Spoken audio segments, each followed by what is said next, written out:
সংসার হয় না সবার, জীবনটা হয় বেদনা বিধু। নিঠুর বিধির ললাট লেখনে পল্লী বধূর ময়না ছিল, পল্লী বধূর ময়না ছিল।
সংসারে এতদিন নিয়ম করে কোনো পুজো আচ্ছাই হতো না, সেই সংসারে তুমি আসার পর থেকে এমনই ধূপ ধুনোর গন্ধে ভরিয়ে রাখো যেন মনে হয় এটা সংসার নয়, এটা একটা মন্দির। প্রত্যেকটি নারীর কাছেই স্বামীর সংসার তো মন্দির বাবা, আর সেই মন্দিরে তো সেই নারী কোনো পূজারী। বাবা পূজারী না ছাই, আসলে জানেন না আপনারা সেখানে বিশ্বাসী তো, তার জন্য সে আপনাদের তিনটাকে আদায় করে দিতে চাইছে।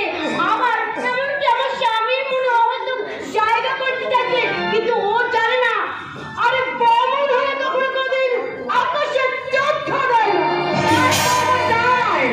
যদি সে চায় ওই চাঁদ মাটিতে নেমে আসে, তাহলে বামন চাঁদের নাগাল পায়। হাতে অতির পবিত্র চিহ্ন ওই শাখার পথে তুমি কার মঙ্গল কামনা করো? আমার স্বামী বাবা। এই তোমার স্বামী? আপনার ছেলেই তো আমার স্বামী বাবা। ভালো মিথ্যে কথা বলে, মিথ্যে কথা। আরে আমার স্বামী ওকে কখনো কোনোদিন তুই বলে শিকারই করেনি। শিকার না করলেও সড়কের আচার আচরণে তোকে অনেকটাই মুগ্ধ হয়েছে, কারণ যেগুলো তোমার করার কথা ছিল সেগুলো শালুকই করে দিয়েছে। আরে কি আমার পাহাড় উল্টানো কাজ করেছো শুনি? পাহাড় উল্টানোর মতো কাজ না করলেও এই সংসারের অনেক রীতি নীতি তুমি পাল্টে দিয়েছো শালু। বৌমনির হাত ধরে যে অনাচারে সংসার এসেছিল তুমি তার কিছুটা হলেও তাড়াতে পেরেছো, আর সেই জন্যই তো আমি এখন তোমার প্রশংসায় একেবারে পঞ্চমুখ।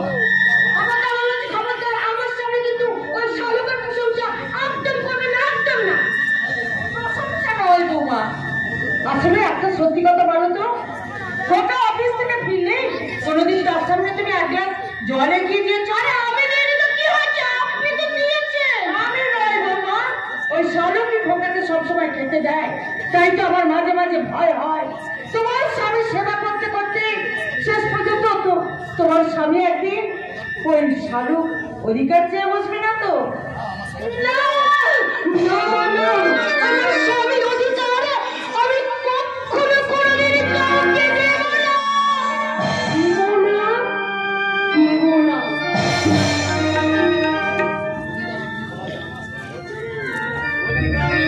পাওয়া যায় না শালু, অধিকার জোর করে আদায় করে নিতে হয়। আমি তো কোনো অধিকার চাই না বাবা। তাহলে তুমি কিসের আশায় এই সংসারের শুভাশুভের দায়িত্ব মাথায় তুলে নিয়েছো? তুমি স্বামী বলে তুমি মনে মনে কল্পনা করেছো সে তো তোমার দিকে ভুলেও তাকায় না, তাহলে কেন তুমি তার চিন্তা করে নিজেকে তিলে তিলে ক্ষয় করছো? ভয় কোথায় পূর্ণদা, আমি তো আমার শ্রদ্ধা ভক্তি আরাধনা করি, আমি আমার ভাগ্যটাকে আমি জয় করার চেষ্টা করছি। হ্যাঁ, আমার দেবতা গাড়িটা আমার পুজো গ্রহণ করলো। তবু আমি দূর থেকে আমার দেবতাকে আমি পুজো করে দিতে চাই বাবা। আমি আমার দেবতাকে আমি দূর থেকে পুজো করে দিতে চাই। তোমার মতো পূজারীর পূজায় ওই পাষাণ দেবতার হৃদয় ঘুরবে কিনা জানি না, তবে এই পাষাণটার হৃদয়টা তাহলে গলে গেছে। সকলের সামনে এই ওদের সম্পর্কটা হয়নি বলে যখন কেউ মেনে নিতে চাইছে না, তখন আমি বলে কি করতে পারবো? আরেকটা শুভ দিন দেখে ওই বড়বাবু আর শালুক দিদির বিয়েটা। তোমাদের কি মাথা খারাপ হয়ে গেছে পূর্ণদা? তোমরা কি জানো না বাড়িতে নিজের স্ত্রী থাকতে আরেকজনকে বিয়ে করা আইনত অপরাধ? ছোট বাবু, আবেগকে কখনো আইন দিয়ে চেপে রাখা যায় না পূর্ণদা। তাহলে তোমরা যদি এই সংসারের সুখ শান্তি ফিরে পেতে চাও, তাহলে আমি বলি কি ছোট বাবু, তোমরা ওই শালুক দিদিকে এ বাড়ির বউ বলে মেনে নাও। এ বাড়ির বউ তুই ঠিক কথাই বলেছিস রে পূর্ণ, তুই ঠিক কথাই বলেছিস। ওই শালুককে আমি একজনকে পছন্দ নয়। কি বলছিস? অপরাধ? অপরাধ? কিসের অপরাধ? সে অপরাধ একজন অসহায় মেয়ের চোখের জল বুঝাতে পারে, সেই অপরাধ আমি 1000 বার করতেও প্রস্তুত। একটা জীবনকে জোড়া লাগাতে গিয়ে তুমি আরো দুটো জীবনকে ভেঙে ফেলে শেষ করে দিলে বাবা। দুটো জীবন মানে? তার স্বামী ভাবটাও কি তাই না বাবা? নবীন,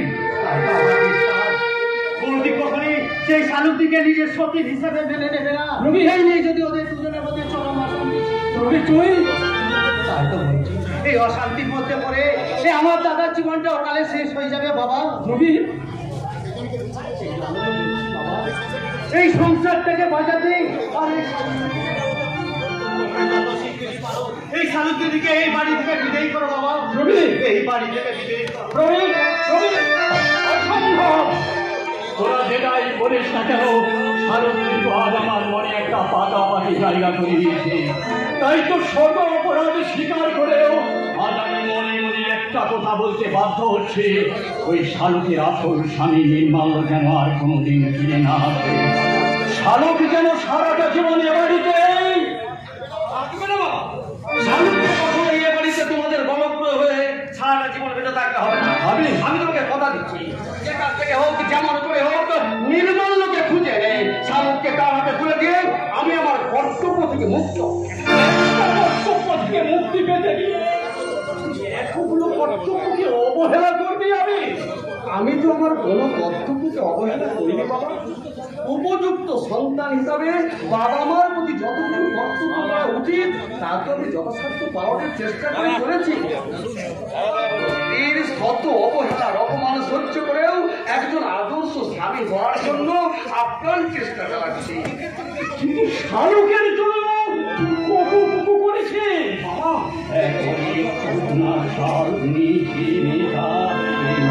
সংসারকে আসল সংসার ভেবে রাত সেবা করে চলেছে। সারাটা জীবন না পাওয়ার যন্ত্রণা ভুগি শুধু কেঁদেই বেড়াবে। শালুকের চোখের জল মোজাতেই তো আমি দিন রাত পাগলের মতো নির্মল্যকে খুঁজে চলেছি বাবা। আমি বিভিন্ন থানায় গিয়ে নির্মল্যের খোঁজ নিয়েছি, এমনকি বিভিন্ন জেলে গিয়েও নির্মল্যের খোঁজ নিয়ে দেখেছি আসামি হিসাবে সে জেল খাটছে কিনা। বিশ্বাস করো বাবা, আমি কোথাও নির্মল্যের খোঁজ পাচ্ছি না। তাহলে কি হবে? আমি শালুকের আসল স্বামী নির্মল্য যদি মারা গিয়ে থাকাম। তুমিও কথা বলো না বাবা, তুমিও কথা বলো। নির্মল্যকে বেঁচে থাকতেই হবে, তাকে শালুকের কাছে ফিরে আসতেই হবে। শালুক নামক এই জীবন যন্ত্রণার বোঝাটা আমি কার কাছে হালকা করবো?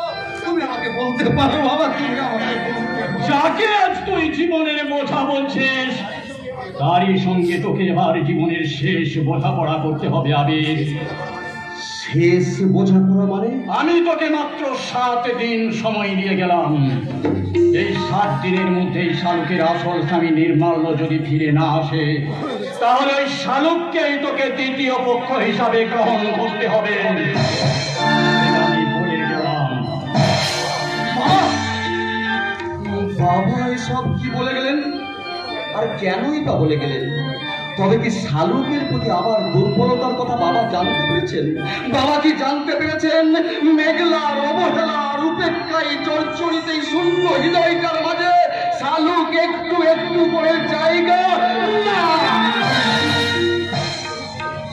চরিত্রহীনের মতো আমি কি ভাবছি? যে বন্ধু তার অসহায় স্ত্রীর সুরক্ষার দায়িত্ব আমার উপর অর্পণ করে গেছে, তার বিশ্বাসকে নিয়ে আমি ছিনিমিনি খেলছি?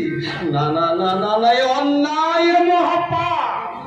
নির্মাল্যর প্রতি আমার চরম বিশ্বাসঘাতকতা। কিন্তু শালুক যে সরল বিশ্বাসে তার সব কিছু আমার উপর অর্পণ করে বসে আছে, তাকে আমি আর কতদিন মিথ্যে বলে ঠকাবো? আর নির্মাল্য, সত্যি যদি নির্মাল্য ফিরে না আসে, তাহলে শালুককে নিয়ে আমি কি করবো? কেমন করে তার সামনে দাঁড়িয়ে সব অপরাধ স্বীকার করে বলবো?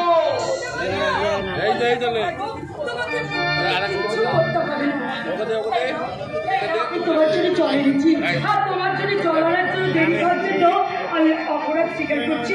না, তুমি জলটুকু পান করবে। গরম গরম কফি বানিয়ে এনেছিলাম,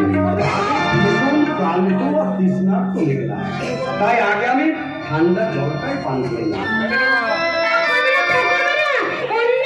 ঠান্ডা জল তোমাকে যদি অমৃত সমান, আর আমি কত কষ্ট করে তোমার জন্য নিজের হাতে আজ প্রথমবার কফি বানিয়ে আনলাম, আর তুমি সেটা খেলে না। যাও যাও। এ কি করলে মেঘনা? আমি অত্যন্ত তৃষ্ণার্ত ছিলাম, তাই আগে ঠান্ডা জল পান করাটাই আমার জরুরি ছিল। কিন্তু তাই বলে তোমার না কফি আমি খাবো না, সে কথা তো আমি একবারও বলিনি। সব কথা মুখে বলতে হয় না, মুখে বলতে হয় না, আচার আচরণে সেটা প্রকাশ পেয়ে যায়। ওটা তোমার ভুল ধারণা মেঘনা। যার যেমন আচরণ সে তেমনি পাওনা পেয়ে থাকে। তবু আমার প্রতি যদি তোমার কোনো সন্দেহ থাকে, তাহলে আমার জন্য আর এক কাপ কফি। থাক থাক, এক কাজ বারবার করা কিন্তু আমার আবার ধাতে হয় না। আজকে বলো, আজকে তুমি কি টিফিন করবে? চাউমিন না ম্যাগি? আমি নিজের হাতে তোমার জন্য বানিয়ে দিচ্ছি, জাস্ট 2 মিনিট। হ্যাঁ, কিন্তু আমি যে তোমার জন্য হাতে বানানো রুটি আর আলুর তরকারি করে রেখেছি। তোমাকে আমি কতবার বারণ করছি যে আমাদের স্বামী স্ত্রীর মধ্যে একদম ফোন কাটবে না, বলে দিচ্ছি, একদম নয়। এই বলো বলো না, তুমি কি খাও? বলো বলো, ম্যাগি না চাউমিন? সব চাইনিজ খাবার যে আমার সহ্য হয় না, তা তো তুমি ভালো করেই জানো মেঘনা। হ্যাঁ, আমি এও জানি যে কারো কারো ভাতে আমার যে ঘি ভাত একদম হজম হয় না। কি বলে মেঘনা?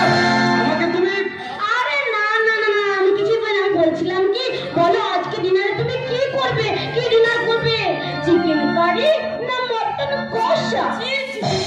আজ লক্ষ্মীবারে আবার ওইসব খায় নাকি?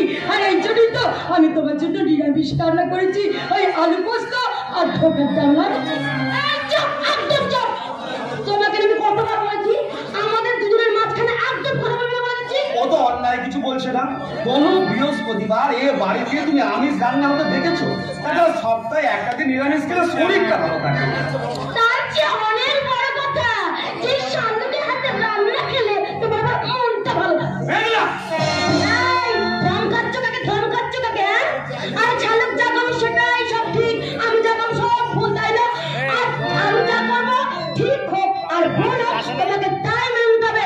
চলো, আজ আমি তোমাকে নিজের হাতে খাওয়াবো। ঘরের ভিতরে চলো, চলো বলছি, তুমি এমন অলক্ষণে কাণ্ড করো না দিদি। আরে আজকের এই লক্ষ্মীর বারে উনি যদি আমিষ না, তাহলে ওনার একাই ক্ষতি হবে না। আরে এই সংসারে তো অমঙ্গল হবে দিদি। তাই তো বলছি, তুমি এসো আমার সঙ্গে, আমি তোমাকে নিরামিষ রান্না। চলে